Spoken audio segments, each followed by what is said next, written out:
Hello, Tailoring Talkers, and welcome to Tailoring Talk with your host, Roberto Rivilla, bespoke tailor and owner of Roberto Rivilla London Suit and Shirt Makers. It's the podcast where I take you on a journey around the globe.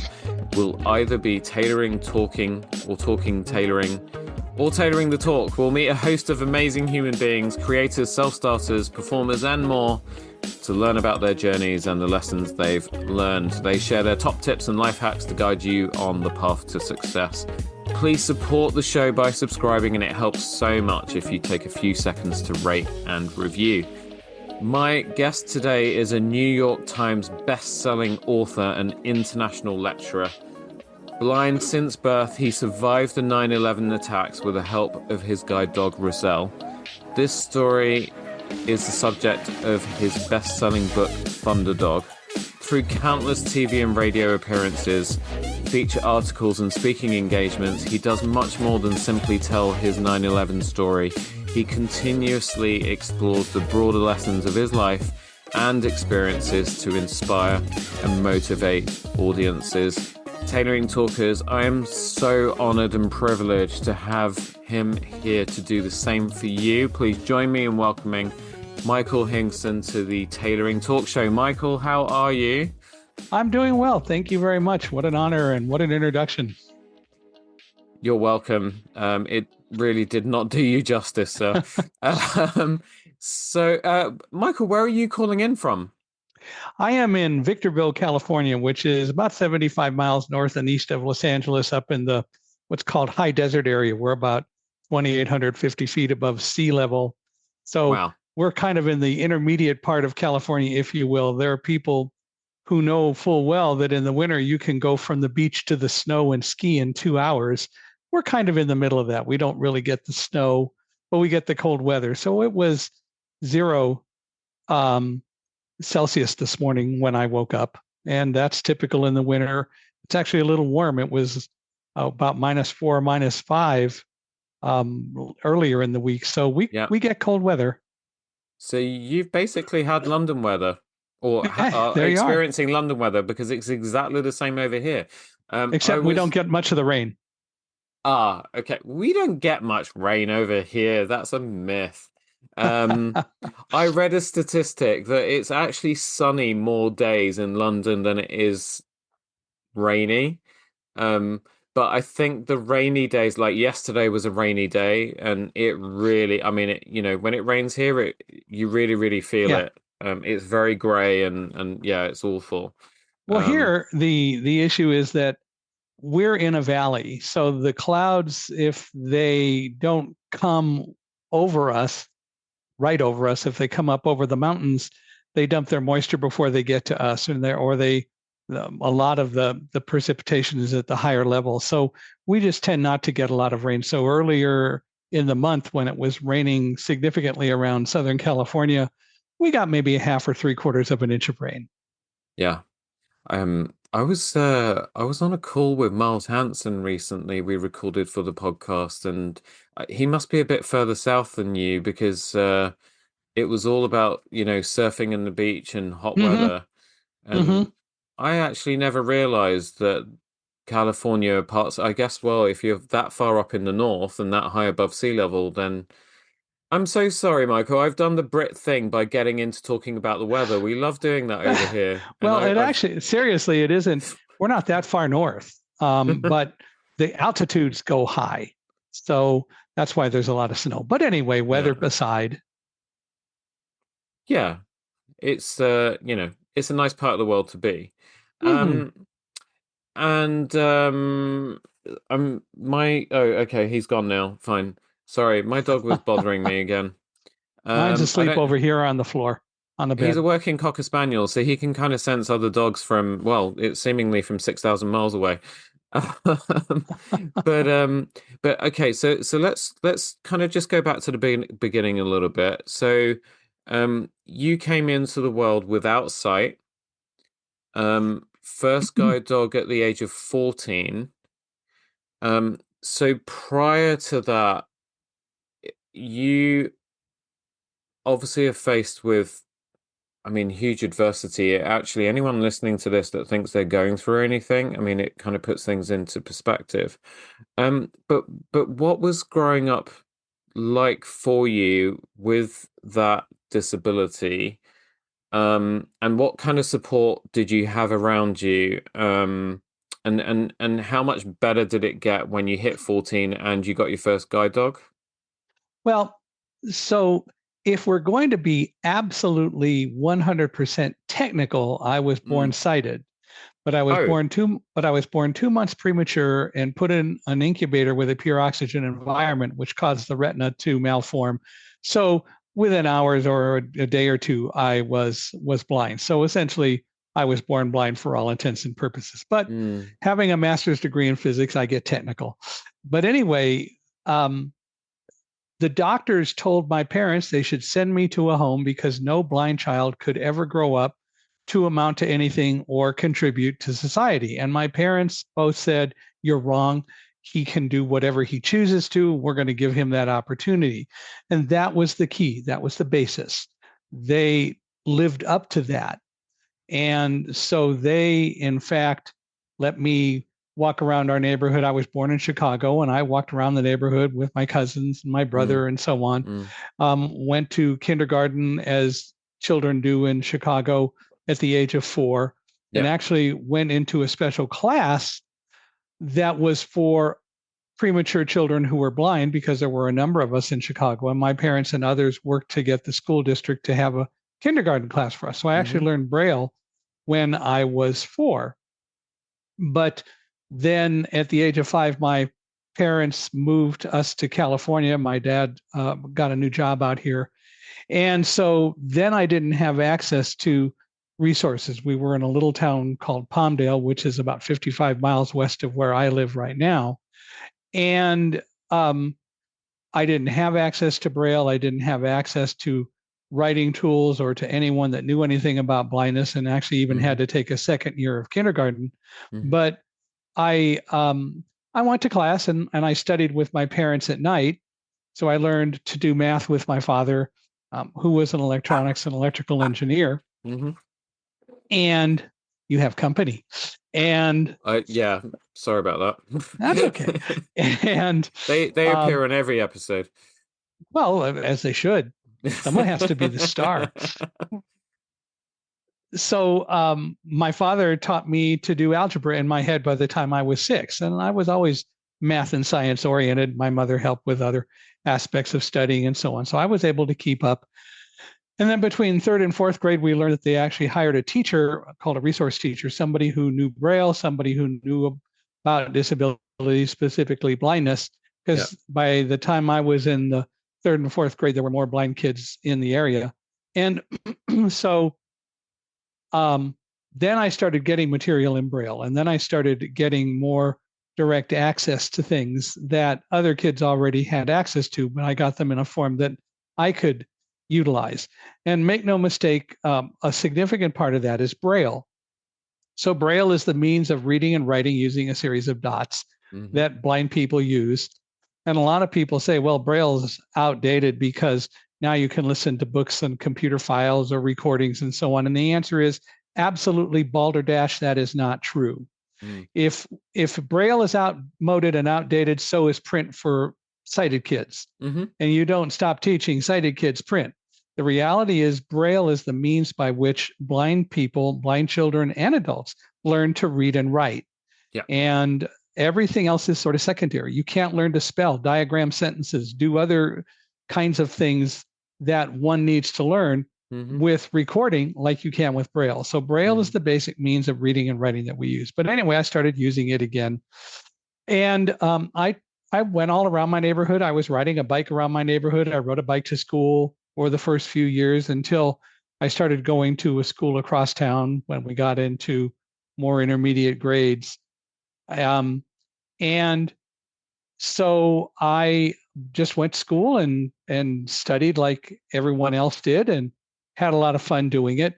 Um, was always interested in science. I got a couple of radio kits from my father, and then when I was 14, I got my amateur radio ham radio license, and he waited until I could get mine so we could get them at the same time, which we did. And then about that same time, my parents applied to see if we could get me a guide dog. We had met a woman who used a guide dog. She was a blind teacher at Edwards Air Force Base, where my father worked, about 38, 40 miles from where we lived. And so through her, we learned a lot about being blind and growing up and learning about guide dogs because she had a guide dog. And so they applied for me to get a guide dog. My parents did. And I got a guide dog between going to the 8th grade and into high school. Now, what most people don't understand is what a guide dog is and what a guide dog isn't. Mm-hmm. A guide dog does not lead a blind person. A guide dog doesn't know where I want to go, and I don't want my dog to know where I want to go. The dog's job is to make sure that we walk safely. Now, I could do that in elementary school and so on. I could hear well, and I was able to get around and do that, and ride a bike and hear and so on. But going into high school, a much more crowded environment, and a whole lot different thing, I needed to have some sort of additional tool. There was nobody to teach white cane travel to me at that time, so I wasn't even using a cane, but I was extremely aware of my surroundings. I knew how to get from point A to point B or point X to point Y, and I could hear, but still going into high school with much more crowded and intense environments, it was wise to look at something else. And I was accepted to Guide Dogs for the Blind in San Rafael, California. So between 8th grade and beginning of high school, we went up and I got my first guide dog, Squire. So we worked at the school for 4 weeks, and then I came home and we started doing things like going over to the high school and learning all about where different rooms were, learning the layout of the school so that on any given day, wherever I had to go, I could direct my dog with commands, and he would guide us there safely, which is what the dog does. So if you will, I'm sort of the navigator and the dog's the pilot, and the dog makes sure that we get there. But I have to tell the dog every step of where I want to go. I don't want to teach my dog, oh, go find room 320 at the school. What if I want to go to room 318? I can't have my dog doing that. I need to be aware and make those decisions. And how do I do that? Well, describing that would be as complicated as you describing how you do it through eyesight. Yeah. So anyway, I went through high school and it all went pretty well. Didn't generally seem to have much of a problem doing it, and made lots of teacher friends along the way. And I think I did a pretty good job in school, and then went to college at the University of California at Irvine. And by that time, I also had an opportunity to pick up a white cane and start to use it. It took me about 5 minutes to learn to use a cane. And I tell anyone today, I can teach any blind people how to use a cane in 5 minutes. Teaching someone to have the confidence to use the cane takes months, because the technique isn't the issue. It's being aware and understanding all the nuances of what you need to do in order to travel and get around. And that's no different for me than it is for you. The difference is you've got all sorts of signs that are up and other things that give you information that I didn't have access to growing up. A lot different now with GPS and other things with talking smartphones. But back then, it was part of what I had to do. And I believe still have to do, because no matter what I use to get information about where to go, like with a talking GPS technology like Google Maps or whatever, I still have to be aware of my surroundings and focus and direct my dogs. So it's the same thing. Yeah. What, because you've been really self-sufficient prior to being accepted for the guide dog program.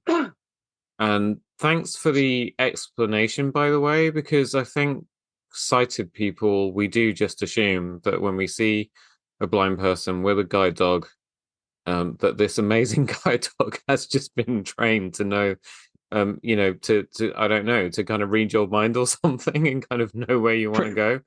Pretty much.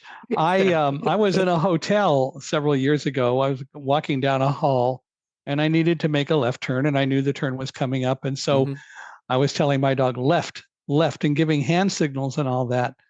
And somebody was, or a family was behind me, and I heard one of the children say, when we turn left, How does that dog know where the left turn is? It didn't matter that I was giving the dog commands. It had nothing to do with it. I've had people walk up to me and say, "I'm sorry, you can't see."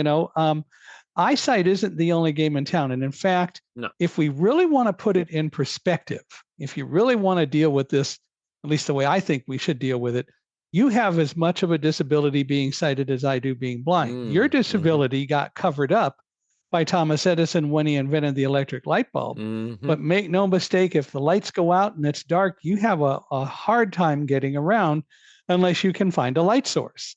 So your disability is light dependence, pure and simple. And it's okay. We love you anyway.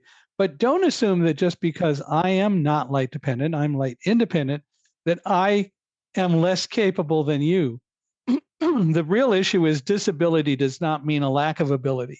And disability is only a characteristic. And we need to get beyond thinking that it's horrible and I could be like them and that would be horrible and so on. We need to get to the point where we recognize that in reality, every person on the planet has a disability of some sort. Yeah. A lot of times we get it covered up pretty well. As I said, Thomas Edison invented the electric light bulb, or whoever did. But the bottom line is the disability is still there. It's just mostly covered up because we have technology that keeps it from mostly occurring to us, but it's still there. Yeah, no, absolutely. I was thinking about how you then have to form a relationship and a bond with this animal. Sure. That's gonna help you through your day-to-day life. And I'm trying to shift that around in my mind as to how that might have been for you and how you developed that relationship. Because, if I take so we have two dogs. I told you about Emily, who's the princess, not a rescue, although she was the one in the litter that nobody wanted.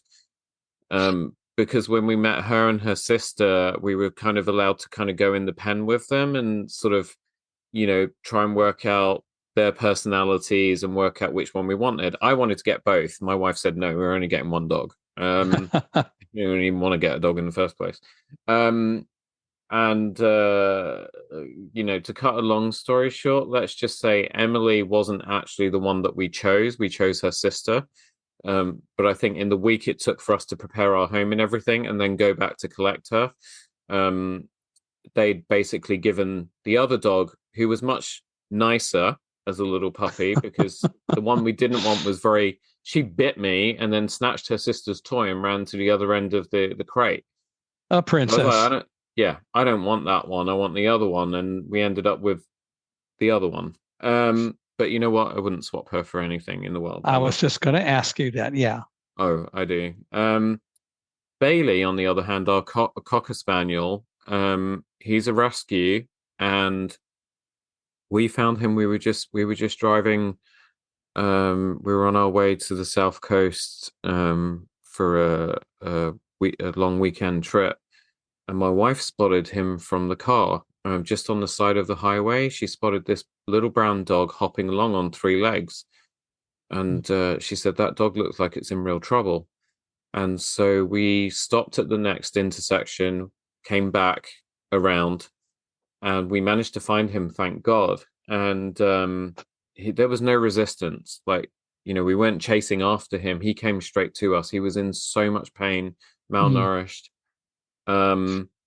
And we managed to get him into the car, and the next job was to try and find some food and water for him and to go get help.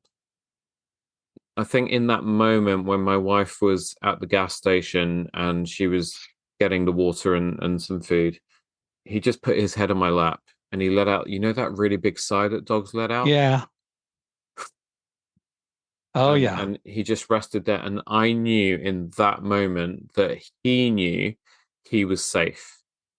And that we weren't going to harm him. And the following months, the best part of a year, actually, Michael, the poor thing was in and out of hospital. He had 3 or 4 surgeries to fix his leg because it was broken in several places. We had to nurse him back to health, build him up because he was so undernourished. But he never leaves my side. So that was building trust from him to me, or from him to us, I should say. I shouldn't leave my wife out of it. She's been such a huge part of it. But then kind of coming back to you, as a young boy who has been amazingly self-sufficient. I mean, how you managed to ride a bicycle to get around as well. Well, it's all about listening. There's no Exactly. Yeah. magic to it. It's all about listening and using the senses that you have. I know plenty of people who can see, who ride bikes, who are very accident prone. It's probably the best Oh. way to describe it. Mm-hmm. Yeah. But Any of as far my as friends listening to this will be laughing and agreeing with you, because they'll be thinking about me.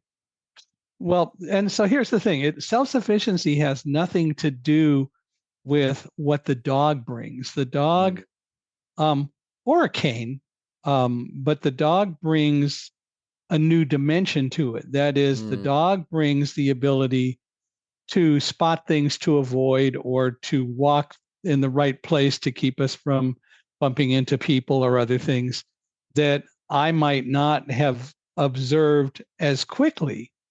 And the dog does exactly that. But you raise a good point. It's all about trust and teamwork. I say regularly that I've learned more from working as a team with now 8 guide dogs since 1964 than I've ever learned from all the management theory experts and the Ken Blanchards and so on in the world, because we're putting it into actual practice. And it is a team.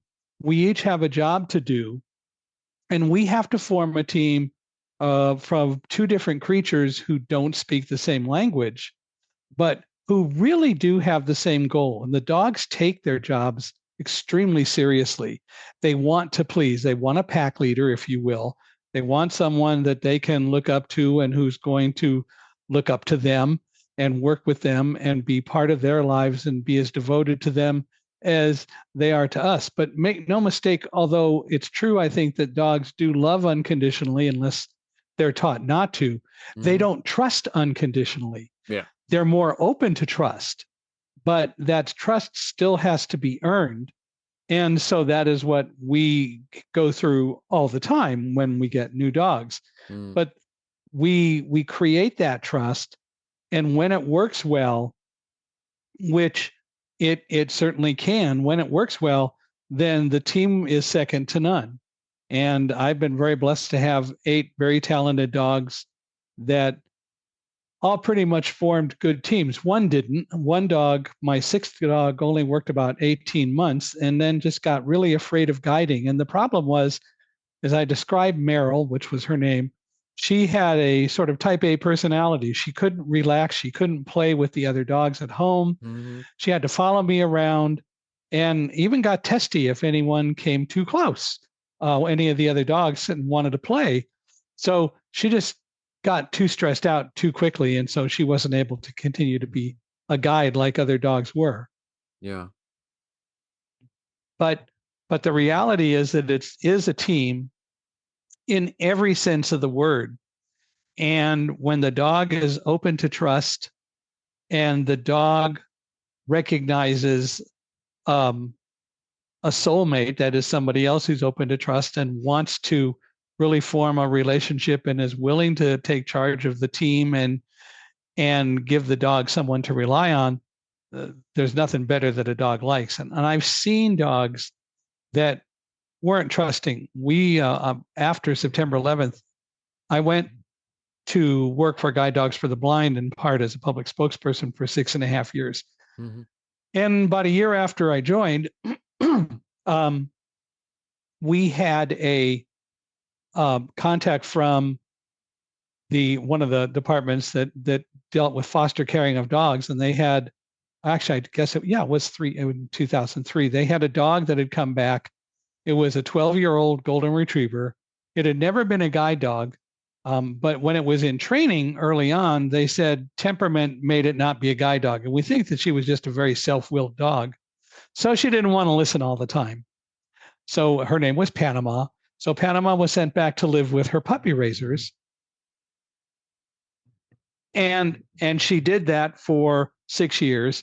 But then her puppy raisers moved somewhere where they couldn't keep a dog. So Guide Dogs for the Blind found another place. Hmm. And in 2003, that second family sent her back to Guide Dogs saying they couldn't keep her anymore.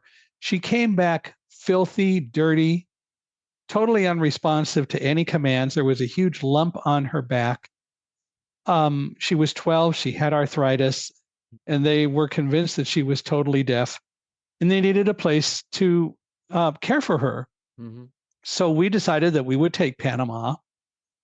They were convinced she was deaf because they actually took a large Webster's dictionary and dropped it on the floor, and she didn't even react to it.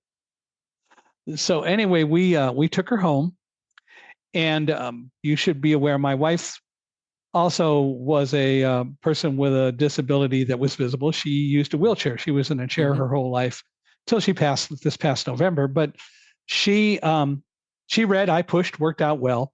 Well, she started really working with Panama, and we discovered over time Panama could hear.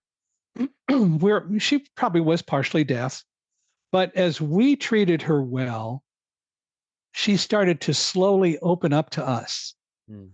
But make no mistake, the lack of trust was there for the longest period of time. And it took a year to really get her to feel pretty comfortable around us and to know that she was in a safe place. Then she followed us everywhere. She was with us, and she couldn't crawl up in our laps, although she wanted to. So we would lift her up and put her in our laps because she had arthritis. But the trust was able to be regained. She always was wanting to trust, but we don't know what those people did in that second family. But whatever they did, it was Mm. something that didn't treat her very well. She was afraid to go in our garage, so we think they must have kept her locked in a garage. And we don't know what all. So we were able to break through those barriers, but I understand exactly what you're saying. And Yeah. it's partly why I say dogs don't automatically trust, but they're open to trust much more than humans are. We could learn a lot from dogs. Yeah, absolutely. I mean, we used to have, I mean, Paul Bailey, he had to be crated for like the first 6 to 7 months that we had him because of the operations that Mm-hmm. he had to pin the leg. He wasn't allowed out. So we used to have to keep him on a tight leash, just Yeah. gentle exercise, a lot of physiotherapy, like 4 or 5 times a day, and we did that all ourselves. And then eventually, when as he started to get better, then we would take him for hydrotherapy. Mm-hmm. Um, but it was very, very difficult at various points, and it did put a lot of strain on us. And there was a point where we had some friends that were like, "Oh, we'll find out if anybody wants to take him." Nobody wanted to because nobody wants to take on a dog with problems. And also Right. the other thing is that I don't think he'd ever, been housebroken Woodley. before Yeah. because he, would just let go wherever. And fast forward, and people say, "Oh my God, he's amazing. He follows you Yeah. around everywhere, and he's like he dotes on you guys. And how the heck did you manage to get him from where he was to where he is today?" And I just say to him, the short answer is love, Mm-hmm. unconditional love, And trust. and trust. Exactly. And it's conveying the message you're you're in a safe and a trusting home, and we got you. Yeah, exactly. I And think though, if that's what all families should do. We could learn a lot more from animals, dogs, and we have a rescue cat that we rescued 8 years ago. A family who lived near us, they were going to just take it to the pound because the wife had died and the husband was going to go live in an assisted living facility. mm-hmm, And we said we would find the cat a home because we were living in an apartment and we at the time didn't want to have a cat in a confined space. The problem was when we asked the people what was the cat's name, they told us the cat's name was Stitch. My wife has been a professional quilter since 1994. Do you think that mm-hmm, cat was going to go anywhere? And so mm-hmm. Stitch has been with us for 8 years and runs the house. We have two cats too. We have a Bengal and we have a black and white Moggy who we rescued. And the four of them together, it's quite amazing. In front of us, Michael, it's like World War Three. But when we're not looking, they're always together. Yeah, it's an So we, act. they're our children. They're all brothers and sisters. It's just awesome. Um, so so then you get through college and you enter the world of work. Um, and you go on to manage quite a large sales organization. Um, how what was that journey like into, sort of interview process and finding work and so on? And what did you come up against? Because there had to have been some level, you must have met with some resistance or some level of people kind of prejudging and thinking that you wouldn't be able to do what able-sighted people can do, because there is a lot of that discrimination. It's not just people who are partially or have lack of sight, it's other disabilities as well, because God knows my other half has had her share of things that she's had to deal with. Well, the issue for me is I was very fortunate. In college, I joined a consumer organization called the National Federation of the Blind, which is the largest consumer organization of blind people in the world, and also, of course, in the U.S. And a guy came to the office, the Washington office of the Federation. I was in my graduate years in 1974, I think. He came to the Washington office and he said, "My name is Ray Kurzweil. I have a machine that can look at a page of print and read it out loud for blind people, and I need to make it a commercially available product so that blind people can use it. Can you guys help me? Because nobody believes I can do it." And he was so convincing that he got the director of the Washington office to contact the president of the National Federation of the Blind and talk with him about it. And Jim Gashel from the Washington office said, "I think I should go look at this machine. It's up in Cambridge, Massachusetts." And the president at the time, Ken Jerningham, said, "Okay, if you think so." And Jerningham wasn't the most technologically oriented guy, but he was a visionary. And if there was any chance that this machine really worked, it was worth exploring. We're always hearing people say they got the greatest thing since sliced bread that was going to help blind people and all that. But in any case, we get those kinds of things. And Gashel wasn't sure that this wasn't the same thing, but he told Ray Kurzweil, you may have heard of him. He's a futurist and an inventor. He's invented the singularity, which is, in his theory, the time when human and computers will have their brains married together. But in any case, Gashel told Ray Kurzweil, "All right, I'm going to come up, but I don't want to see the machine read what you have. I'm going to bring my own stuff. And if it reads my stuff, then I'm interested." And Kurzweil said, "Bring it on." Not in those words, but that's what he said. And Jim Gashel went up, took magazines and books and other things, and my gosh, the machine read them. Made mistakes, but it read them. And so that began a relationship that actually exists through today with Kurzweil. Anyway, we created a foundation project. We got foundations to give us funds so that we could purchase 5 of the machines at $50,000 each. They were prototypes. That gave Ray the funding he needed.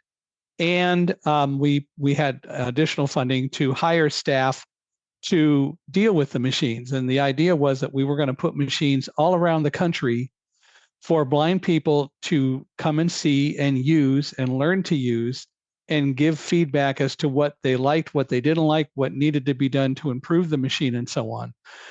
And I was hired out of college after getting my master's degree in physics to be the guy who went everywhere day to day to deal with the machines, everything from fixing machines to placing machines, writing curriculum, teaching people to use the machines, observing people, all of that stuff.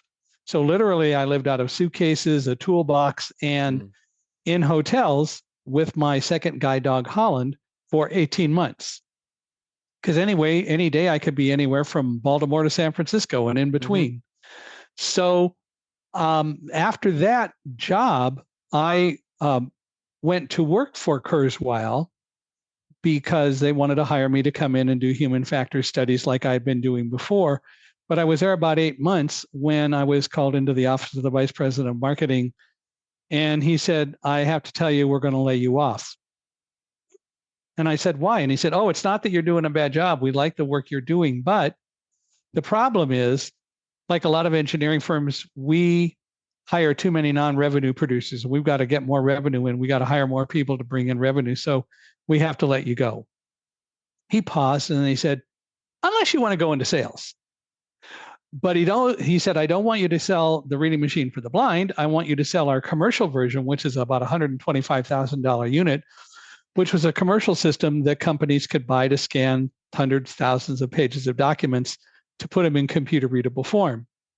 And so my only question to this VP of marketing, his name was Andrew Parsons, I said, but I don't know anything about sales. And he said, we'll get you into a Dale Carnegie sales course. And I took a 10-week Dale Carnegie sales course. And so I've been professionally selling, if you will, ever since.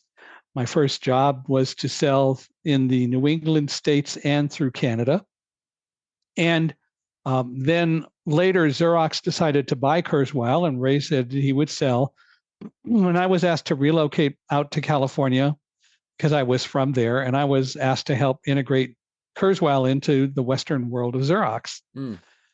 My thanks for that, by the way, along the way, once we moved back out here, I met the woman who I then married in 1982, Karen Ashurst, who became Karen Hingson, my wife.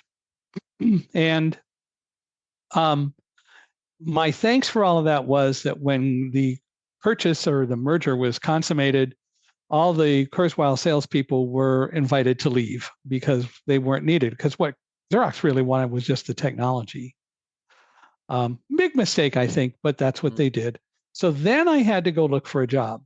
And I kind of saw the writing coming, and so I was prepared, although it still was very frustrating knowing that now we don't have a safety net of a job. And I started looking for jobs. I had one executive recruiter who contacted me and said, we really are interested. We like your resume. And we've lined up an interview for you to come up to San Jose, California to meet with the company. And the night before the interview, he called me back and he said, I was just looking at your resume one last time and I see that you do a lot of stuff with blind people. Is there somebody who's blind in your family? And I said, yeah, me. You're blind? I'm going to have to call them. They're not going to want to interview you now. I said, wait a minute. You just told me, and you've been telling me right along that you liked my resume. You knew I was qualified for the job, but now you're saying just because I'm blind, I'm not. That doesn't make sense. And anyway, the bottom line is the interview was canceled and the ticket that I had was voided. And so, yeah, the unemployment rate among employable blind people around the world and among most persons with disabilities is in the 60 to 70% range. And it's not that we can't work, it's that people don't think we can work.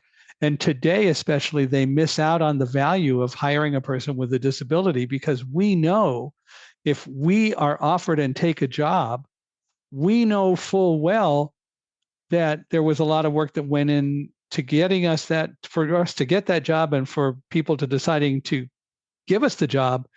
So we're going to stay loyal to people who are loyal to us. We're much more apt to be loyal to a company than is the average person who will just go to get more money and so on, because we know how hard it is. So it is a constant thing that we face, this whole concept of discrimination. But when I couldn't get a job, I started my own company with a couple of other people, and we sold PC-based computer-aided design systems to architects. That was the company that we started. I didn't need to work the machine, but I learned how to work the machine so I could talk intelligently about it and sit somebody down in front of it and so on. So there was a lot of that kind of stuff that happened. And I did that for 4 years, and I'm leading up to something with this, which again gets back to what you were talking about. Yeah.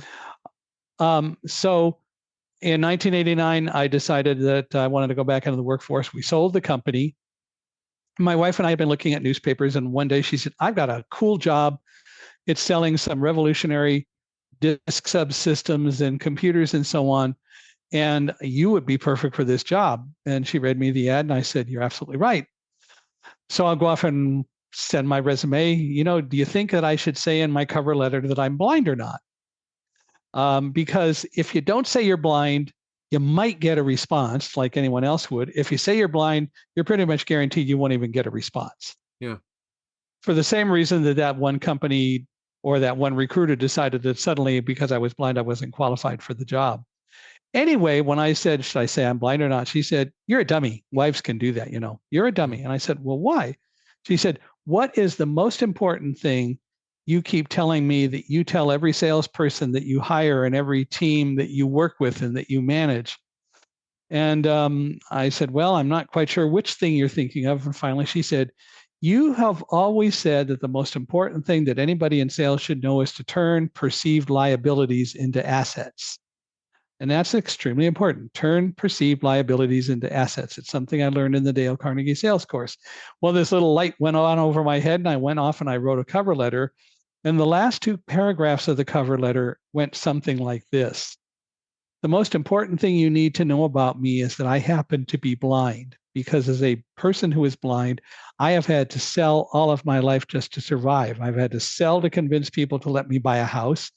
I've had to sell to convince people to let me bring my guide dog into a grocery store because we didn't have the ADA, although we did have laws in California. I've had to sell to convince people to let me take my guide dog on an airplane, and sometimes there have been challenges with that, but I've had to sell. So when you're hiring someone for this job, do you want to hire somebody who comes in for 8 or 10 hours a day and then goes home because the job is over? Or do you want to hire someone who truly understands sales for the science and art that it is and sells 24 hours a day as a way of life? Turn perceived liabilities into assets. So we sent that letter off, and 2 weeks later, I got a call, and they said because of that letter, they wanted to interview me, and I got hired by them. Awesome. And that eventually led for them transferring me back to the East Coast to open an office for the company in 1996. And in 1999, I was recruited away by another company that asked me to open an office for them. It was for other products that we were resellers for. And I opened that office, and that was on the 78th floor of Tower 1 of the World Trade Center, which got us up to there. Yeah. I will get onto that. I hate the term disability. Well, disabled is not a good term. We're not disabled people. We are persons with a disability, but as I point out, everyone is. But disability is a characteristic, and it should not be stigmatized like it is. And we've got to get over that. And people don't. Yeah. We're viewed as less than other people are, and it continues to happen regularly. We talk about diversity. Well, diversity is a ship that sailed. Nobody talks about disabilities when we talk about diversity. No, that's right. We're not letting them do that with inclusion, however, or we're trying to. They try to still say, well, we're inclusive, or to some degree, we're letting different races in. No, you're not inclusive. You don't deal with disabilities. And we need to really trumpet that to the world a lot more than so far we have. Yeah, and I just find the term so devaluing of someone, really. I know, my wife is an example. She's an absolutely incredible human being, from a child being told everything that she wouldn't be able to do.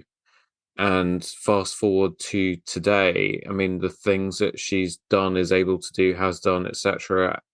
Absolutely amazing. Sure. That, any person who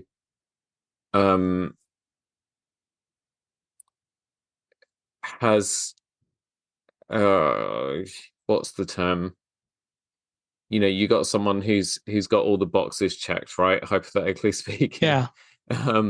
It is nowhere near as capable as someone who, by society standards, doesn't, right? Disability. We take things for granted. Disability does not mean a lack of ability. And what we really need to learn to do is to recognize that everyone has skills and abilities, and our abilities and skills are different from each other, but that doesn't make any of us less. Yeah. So you end up in the Twin Towers. which when I went to New York, which was must have been the year before. I think it was the year 2000. I Mm-hmm. went to New York for the first time, and we went into the lobby, and there was a huge line to go on the tour. Mm-hmm. And I said to my friends, I'm not doing that. Maybe I'll do it the next time I come back. Um, and but we went outside, and my friend and I, we were craning our necks to look up at these Mm-hmm. amazing buildings.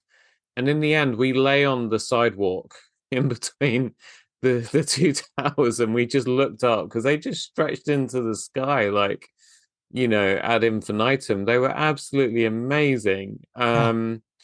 But you end up in there, and we all know what happened. I mean, I don't think there's anyone on that day that doesn't remember exactly where they were when they found out when the attack happened. Mm-hmm.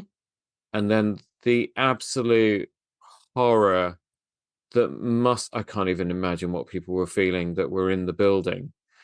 Um, if you don't mind, just take us just take us back there, but then it's Roselle was your guide dog at the time, right? Roselle was my guide dog. Yes. Yeah. So what happened? Where were you? And then how did Roselle help you get out of that nightmare? Well, so first of all, a decision I made early on when I started working in the World Trade Center was to learn all I could about it. And Mm, especially when we opened the office on the 78th floor, I really wanted to know all I could about what to do in an emergency because I mm, was the leader of the office. And I mm, sometimes would be there by myself because I wanted my sales staff out selling. I would go mm, with them when they wanted me to. And I did different tasks for different salespeople I hired because, as I told each one of them, I'm not here to boss you around. I'm here to add value to help make you successful. So let's figure out how I can. So I would be out of the office a bunch, but also I would be in the office a bunch, and oftentimes much more than they were. So I learned everything I could. I learned where things were. I met with the Port Authority police, the fire people, learned all I could about emergency evacuations and everything that I could possibly learn. I wandered around the World Trade Center, not using Roselle not using Roselle, but using a cane because I wanted mm-hmm, to find all of the things that the dog would just naturally avoid, mm, like kiosks where people would shop and so on. I wanted to learn where all that stuff was so that I could travel anywhere. And as I love to say, you could drug me and I'd wake up and within 5 or 10 seconds, I'd know exactly where I was in the World Trade Center. mm-hmm, I really wanted to know it that well and learned it that well and learned everything about it. So I gained a mindset that said, you know what to do in an emergency. So on September 11th, we were going to be holding some seminars teaching some of our reseller partners how to sell our products. I was going to be in the office. The only other person from Quantum, the company that we worked for, who was there was David Frank, who came in from our corporate office in mm, California because he was in charge of pricing and so on. So I was going to do the presentations, the technical stuff, and David would then be there to talk about pricing, but I would be their principal contact anyway.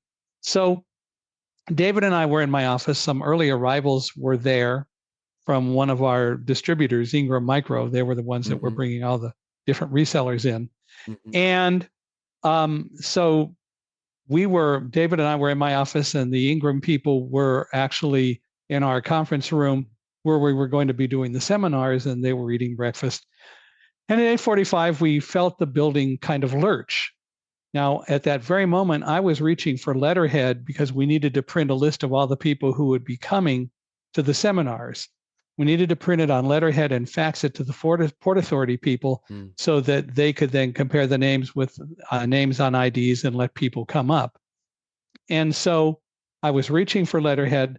We heard a kind of a muffled thump and explosion. The building kind of lurched, and then it started moving in one direction, just tipping and tipping and tipping. We moved probably about 20 feet as I describe it. And what was happening was, and what you need to understand is that tall buildings like that are big springs.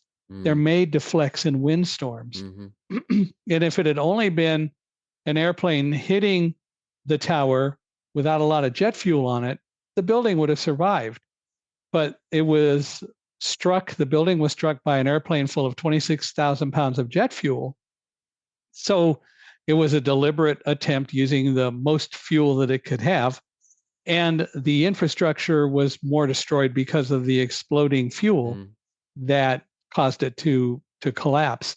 But in any case, at that moment, we had no idea what was going on. Of course, later people kept telling me, well, you didn't know because you couldn't see it. No, you don't understand. Superman and X-ray vision don't exist. Nobody where we were knew what was going on.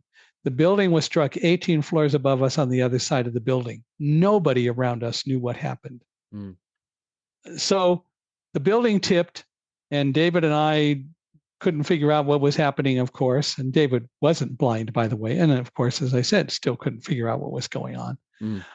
We actually said goodbye to each other because we thought we were about to take a 78th floor plunge to the street when the building stopped and it started coming back the other way. Yeah. And eventually it got vertical. As soon as it did, I moved from where I was. I had gone over to the doorway and was just standing in the doorway. I grew up in a town where we had experienced earthquakes. Building moves, go to doorway. Well, 78 floors up isn't going to really matter, but I still had the habit. So I went to the doorway and was standing there until the building got vertical. I went back into to our office, and I met Roselle coming out from under my desk. I took her leash. I told her to heel, which meant to come around on my left side and sit. She did. She sat down, and the building dropped straight down about 6 feet. Now, the reason it dropped is because the springs, the leaves, if you will, of the springs went back to their normal configuration. They did exactly what they were supposed to do. After that, David looked out the window and he started shouting, "Oh my God, Mike, there's fire and smoke above us. We got to get out of here right now. We can't stay here." And I could hear noises outside the window, and I was wondering what they were. And now he told me it was all these papers brushing by our window on fire, millions of pieces of burning paper falling outside our window. And David kept saying, "We got to get out of here." And I said, "Slow down, David." "No, we got to get out of here right now. The building's on fire. We can't stay here." "Slow down, David. We'll get out." "No, we got to get out of here." "David, slow down." And then he used the big line, "You don't understand. You can't see it." Of course, that's what we always default back to. The problem, however, wasn't what I wasn't seeing. It was what David wasn't seeing. Roselle is afraid of thunderstorms, and I know what she's like when she's afraid. At that moment, however, she was sitting there wagging her tail, yawning, going, "Who woke me up?" She was not exhibiting any kind of fear. And if there were any smoke that she could detect or anything else that she could sense that would say, we got to be worried about this, she would have reacted much differently than that. And she didn't. Yeah. So I was observing this dog who was totally calm, that told me whatever was happening wasn't such an urgent thing that we had to run in panic from the door and go to a place to get out. And it wouldn't have been an elevator, by the way, because I had been told in any kind of situation, especially where there's fire, don't take the elevators, which was, of course, right that day. Anyway, I finally got David to focus, and I said, "Get our guests to the stairs. Don't let them take the elevators, because if fire's in the elevators, they'll be doomed." So he got them to the stairs. I called my wife and told her that something had happened. It hadn't even hit the media yet. It was like about 2 minutes after the building was hit.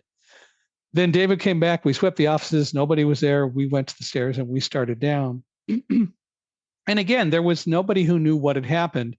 But when we got into the stairwell, I started smelling an odor, and it was familiar, but I couldn't place it in. It took me about 4 floors to realize I was smelling the fumes from burning jet fuel, because I've been to a lot of airports. I did like 100,000 miles of travel a year for my company. And so I observed that to everybody around me. "Hey, you guys, that smell is burning jet fuel." And other people said, "Yeah, that's what it is. We must have been hit by an airplane." No one knew, right? How could they? So the point is that we figured out we must have been hit by an airplane, had no details. There were a few times that people started to lose it on the stairs. When we got about 10 floors down, a woman stopped and said, "I can't go on, I can't breathe." And we all surrounded her, and Roselle gave her kisses. And I just said, "Come on, you can do it. Let's keep going. You can do it." Other people said, "Yeah, come on, you can do it." And at the 50th floor, David suddenly said, "Mike, we're going to die. We're not going to make it out of here." I noticed he was getting a little quiet. And so I just literally and very deliberately snapped at him, "David, stop it. If Roselle and I can go down these stairs, so can you." And he told me later that brought him out of his funk. What he then said was that he was going to do something to get his mind off of whatever was going on. He was going to walk a floor below me and shout up to me everything that he saw as he was going down the stairs. I said, okay. I didn't need him to do that, but it would help him. And I didn't even realize what an important thing it was that he did. But when I got to the 49th floor, he was already at 48, and he's going, Mike, I'm at the 48th floor. All's good here. Go down another floor. Hey, I'm at floor 47, going down. And he did that all the way down the stairs. Why was it such an important thing? Because anyone who could hear him suddenly had something to fix on. Yeah. A voice that said, I'm okay. He had to keep thousands of people from panicking as we went down the stairs. And we were able to go down the stairs. We met firefighters coming up the stairs and so on along the way. And we finally got down to the bottom at about 9:35 and got into the lobby. They wouldn't let us go out of the doors into the outside from the lobby. We learned later it's because people were jumping from above, right above where the doors were. They wanted us to go as far away from the towers as we could to exit, which meant going all the way across the complex. So we did. We got outside. And then David saw fire in Tower 2 and said, I see fire up there. And I said, what's that all about? We had no idea. We didn't feel anything when we were in the stairwell. We walked over to Broadway. We turned left or north on Broadway, and we started to walk. And so we were on the west side of the street. There was a building on my left, and we eventually got to Vesey Street. We stopped there because David said I could see really the fire in Tower 2 very clearly because we were closer to it. And he said, I want to take pictures. I tried to call my wife on the phone again, and I couldn't get through because the circuits were busy. As we now know, people were saying farewell to loved ones. But David took his pictures. I had just put my phone away, and David was putting his camera away when suddenly a police officer yelled, get out of here. It's coming down now. We heard this rumble that became this deafening roar. The best way to describe the sound from my perspective was it was kind of a combination of a freight train and a waterfall. You could hear metal clattering and glass breaking, and then this white noise sound of the building, Tower 2, pancaking down and collapsing. Everyone turned and ran. David ran. He was gone. I turned 180 degrees with Roselle and now was running south on Broadway with a building to my right. I got to the next street, now going back south, which was Fulton Street, turned right, and ran about 25 yards and suddenly caught up to David because David realized that he had just left and was going to come back, but we found him first. So he and I then started to run, and we just kept going and eventually got to a place where we were being covered by all the dirt and debris and the dust. We were getting hit by the dust clouds. And we couldn't see. And with every breath I took, I could feel stuff going down my throat and settling in my lungs. David said he couldn't see his hand 6 inches in front of his nose. And so we kept running now with this building on my right. And we were trying to find a door to get inside the building. And I kept telling Roselle, right, using hand signals, basically saying, go into the nearest entrance. I don't know whether she could hear me or she could even see hand signals, but she must have been able to. But suddenly I heard an opening, and Roselle immediately turned right. So she knew what I wanted. She took one step and stopped and wouldn't move. And she just stood there. Come on, Roselle, keep going. She wouldn't move. And I realized she's doing what she's supposed to do. There's got to be a reason she stopped. And I investigated and found that we were at the top of a flight of stairs. So we went down the stairs and found ourselves in a little arcade lobby to the subway station, the Fulton Street subway station. We were there for a few minutes, and then a gentleman came up and introduced himself to us, and there were about 8 or 9 of us there. And the guy's name was Lou, who's an employee of the subway system. And he said, I'll take you down to an employer locker room. So we followed him down, and we were there for about 10 or 15 minutes. And then a police officer came and said we needed to leave. The air was better up above, and we couldn't stay where we were. So we followed him back up, and we got outside, and David looked around and said, oh my God, Mike, there's no Tower 2 anymore. And I said, what do you see? And he said, all I see are pillars of smoke hundreds of feet tall. We stood there a moment, then we just turned and continued west on Fulton Street. We walked for about 10 minutes, and then we heard that freight train waterfall sound again, and we figured it must have been our tower collapsing. David looked back and said, yeah, and there's another dust cloud coming. It's pretty confined. We got behind a little retaining wall and ducked down and just waited till everything passed. And then we got up and David said, "Oh my God, there's no World Trade Center anymore." And I said, "What do you see?" And he said, "All I see are fingers of fire and flames hundreds of feet tall and pillars of smoke. It's just all gone." So we stood there a couple minutes, and then I tried to call my wife again. And this time I got through, and she's the first one who told us how 2 aircraft had deliberately been crashed into the towers, one into the Pentagon, and a fourth was still missing over Pennsylvania. So we worked to get up toward Midtown Manhattan all that day. And eventually that night I was able to catch a train. They started to move again, going to New Jersey.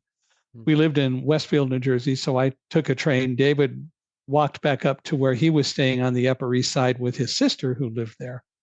And so I took a train and I got home about 7:00. And a friend of ours, a friend that Karen's known since high school, who also happened to move to New Jersey, Tom Painter, drove her to the train station to pick me up. And we went home and we just sort of started decompressing and trying to figure out what it all meant. The next day I called Guide Dogs for the Blind, where I'd gotten all of my dogs, because some of the people there had been to the World Trade Center and we took them up to our office and so on. And so I called and, among other people, spoke with Joanne Ritter, who was our public information officer at Guide Dogs.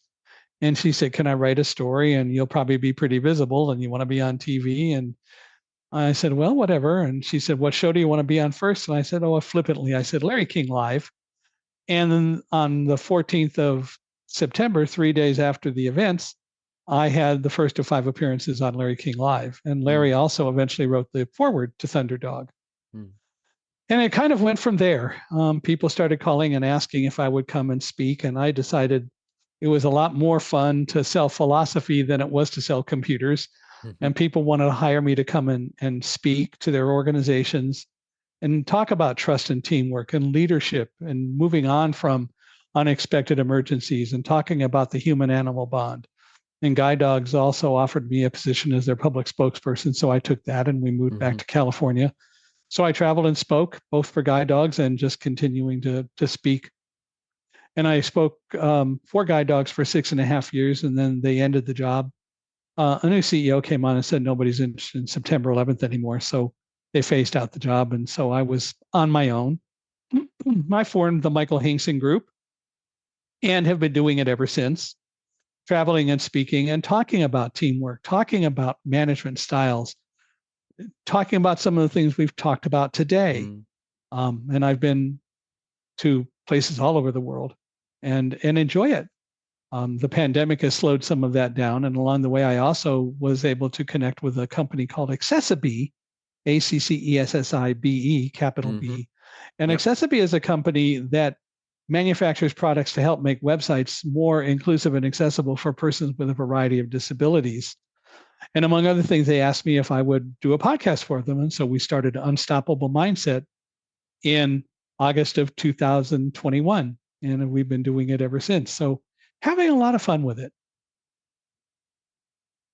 And that's kind of the story in a nutshell. Thank you. Wow, so much.